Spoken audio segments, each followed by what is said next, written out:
Hai semua, selamat datang di video pertama kita. Adik-adik semua, gimana nih kabarnya? Masih rajin kan belajarnya? Kali ini kita akan belajar mengenai apa itu esai. Sudah tidak sabar ya? Yuk, langsung saja kita simak videonya. Let's go! Adik-adik ada yang tahu apa itu esai? Yap, betul sekali. Esai adalah sekumpulan paragraf atau tulisan yang berisi pendapat atau gagasan atau pandangan tentang suatu topik. Pandangan tersebut tuh bisa berupa apa aja sih? Yang pertama, manfaat atau keuntungan atau keunggulan. Yang kedua, bahaya dan kerugian. Yang ketiga, perbedaan atau perbandingan. Yang keempat, persamaan atau hubungan. Dan yang terakhir, pro dan kontra. Adik-adik pasti pernah kan diminta Bapak dan Ibu guru menulis cerita selama liburan di kelas? Nah, itu dia cerita yang kita tulis termasuk ke dalam esai. Wah, ternyata adik-adik pintar semua ya karena pernah menulis esai.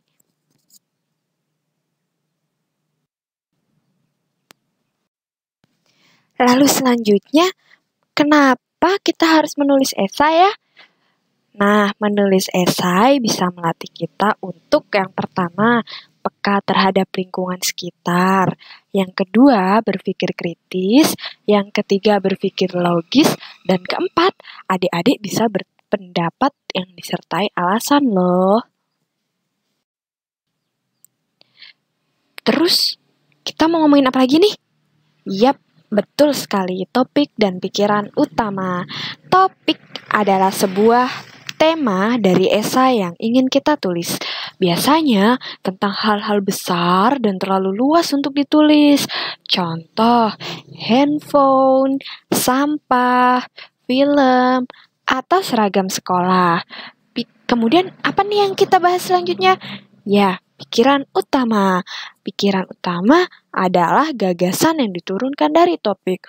Oh, begitu ya, lebih sempit dan hanya membahas sisi tertentu dari topik. Contoh, manfaat handphone dalam pembelajaran, bahaya membuang sampah di sungai, perbedaan film laga Amerika dengan Indonesia, atau keuntungan memakai seragam ke sekolah. Selanjutnya, kenapa ya harus ada pikiran utama? Kita dapat menulis tentang sebuah tema atau masalah yang sangat luas dan besar, seperti sampah nih adik-adik. Kita harus menyempitkan masalah supaya lebih fokus dan tertata. Nah, topik sampah tadi bisa kita sempitkan menjadi bahaya membuang sampah di sungai. Supaya apa? Supaya kita lebih mudah untuk menulisnya. Dari pikiran utama, kita bisa memecahnya menjadi beberapa hal seperti mencemari aliran air, mematikan ikan yang hidup di sungai, menyebabkan banjir. Nah, 3 hal di atas akan kita bahas dalam tulisan kita nantinya, adik-adik. Yuk, kita lihat contoh lain. Misalnya, topik kita handphone atau telepon genggam. Kita bisa nyempitin topik menjadi manfaat handphone dalam pembelajaran. Langkah selanjutnya adalah mencari manfaat dari handphone tersebut. Apa aja sih? Kita lihat di slide ya. Yang pertama, mempermudah komunikasi dengan guru dan teman. Yang kedua, mempermudah mendapatkan materi ajar online. Yang ketiga, membantu pembelajaran mandiri melalui media online. Dengan begitu, tulisan kita akan fokus terhadap manfaat handphone dalam pembelajaran, bukan handphone secara general atau umum ya, adik-adik. Anyway, adik-adik, seperti apa sih bentuk tulisan esai? Esai terdiri atas 3 bagian. Yang pertama, pendahuluan, berisi gambaran umum tentang topik tulisan kita. Yang kedua, isi, berisi pembahasan secara rinci atau detail. Dan yang terakhir, kesimpulan, berisi rangkuman dari tulisan kita. Yuk, kita ke bagian pendahuluan. Apa tuh pendahuluan? Bagian pendahuluan ini akan mengantarkan pembaca pada topik bagian atau bahasan dari tulisan kita. Bagian ini nanti berisi tentang gagasan atau pendapat kita tentang topik yang dibicarakan, atau bahasa kerennya thesis statement. Contohnya, topik tulisan kita adalah tentang sampah. Pikiran utamanya nih, bahaya membuang sampah di sungai. Bagian pendahuluan akan berisi mengenai gambaran umum tentang permasalahan sampah, kemudian penjelasan. Dapat pula disertai contoh atau pengalaman pribadi melihat sungai yang penuh sampah atau pernyataan mengenai membuang sampah di sungai ini berbahaya.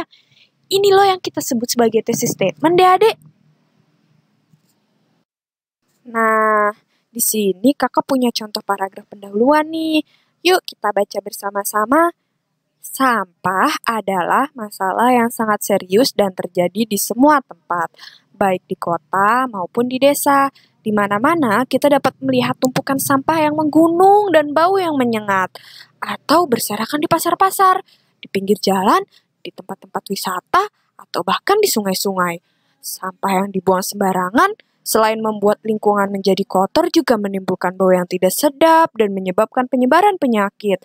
Setiap hari, dalam perjalanan menuju sekolah, aku melihat sungai di dekat rumahku yang semakin hari semakin penuh dengan sampah. Orang membuang berbagai macam sampah ke dalam sungai itu tanpa disadari akibat yang ditimbulkan. Membuang sampah ke aliran sungai akan mencemari aliran air, mematikan ikan-ikan yang hidup di dalamnya, dan dapat menyebabkan banjir yang pada musim penghujan. Nah, setelah kita membaca, kita analisis yuk hasilnya. Di kalimat pertama, kita bisa menemukan gambaran umum tentang permasalahan sampah. Di kalimat berikutnya, ada contoh tentang permasalahannya. Selanjutnya, ada penjelasan. Selanjutnya lagi, pengalaman pribadi si penulis. Dan yang terakhir, itu yang disebut thesis statement atau pikiran utama adik-adik. Gimana? Paham kan? Setelah kita menganalisis contoh di atas, kita mengembangkan pendahuluan menjadi isi yuk adik-adik. Dengan pendahuluan di atas tadi, kita bisa mengembangkan esai menjadi 5 paragraf loh. Di paragraf kedua, kita bisa membahas mengenai bagaimana sampah mencemari aliran sungai. Di paragraf ketiga, bisa membahas mengenai bagaimana sampah mematikan ikan-ikan yang hidup di sungai. Di paragraf keempat, kita bisa membahas bagaimana sampah dapat menyebabkan banjir. Dan terakhir, kita menulis kesimpulan. Di mana adik-adik? Di paragraf kelima. Akhirnya selesai juga kita di materi kita kali ini adik-adik. Di video selanjutnya kakak akan menjelaskan mengenai langkah-langkah menulis esai, membuat kerangka tulisan atau draft, mengembangkan pikiran utama menjadi paragraf, dan membuat kesimpulan. Yeay! Adik-adik, cukup sekian ya kita belajar. Jangan lupa harus sering-sering belajar dan jangan kemana-mana. Dadah!